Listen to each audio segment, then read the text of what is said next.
بسم اللہ الرحمن الرحیم۔ چنار ٹی وی میں ایک مرتبہ پھر آپ کو ویلکم۔ ناظرین، پاکستان میں علی وزیر کا نام آپ نے سنا ہوگا۔ علی وزیر وزیرستان سے تعلق رکھتے ہیں۔ اس وقت پاکستان میں قومی اسمبلی کے رکن بھی ہیں۔ پاکستان میں پشتون پٹی پر ہونے والے پے در پے فوجی آپریشنز کے نتیجے میں ہونے والے پشتون قوم کے نقصان کے ازالے اور پختون قوم کے حقوق کے تحفظ کے لیے بننے والی تنظیم پشتون تحفظی موومنٹ کے اہم ترین رہنما بھی ہے۔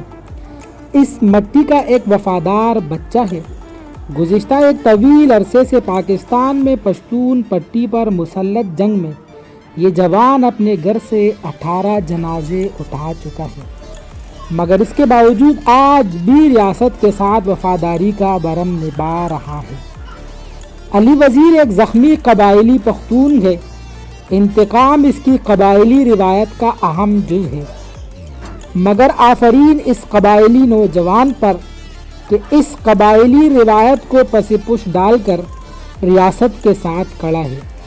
ریاست بلا شبہ ماں ہے، مگر اس ماں کی کوکھ سے جنم لینے والے کچھ طاقتور بھائیوں کی زیادتیوں کا انہیں شکوہ ہے، جس شکوے کو لے کر وہ پاکستان میں کھریا بستی بستی بیان کرتا ہے۔ کبھی لہجے میں تلخی بھی آ جاتی ہے، جذبات بھی غالب آ جاتے ہیں، مگر ان جذبات میں بہہ کر وہ ریاستی قوانین کو پامال نہیں کرتا ہے۔ 6 دسمبر 2020 کو کراچی میں پشتون تحفظی موومنٹ کا جلسہ تھا۔ اس جلسے میں علی وزیر نے اپنے شکووں کا اظہار کیا۔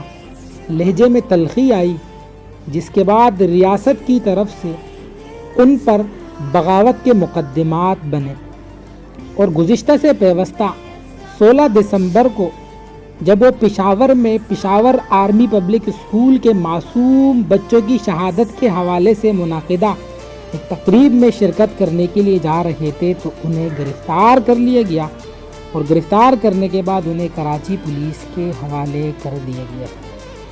یقینی طور پر علی وزیر نے اپنی تقریر میں ایسی باتیں کہی ہوگی جو شاید ریاست کے منافی ہو یا ریاست پر مسلط لوگوں کے مزاج کے منافی ہو، مگر علی وزیر بلا شبہ اس مٹی کا ایک وفادار بچہ ہے، اور وہ زخمی ہے۔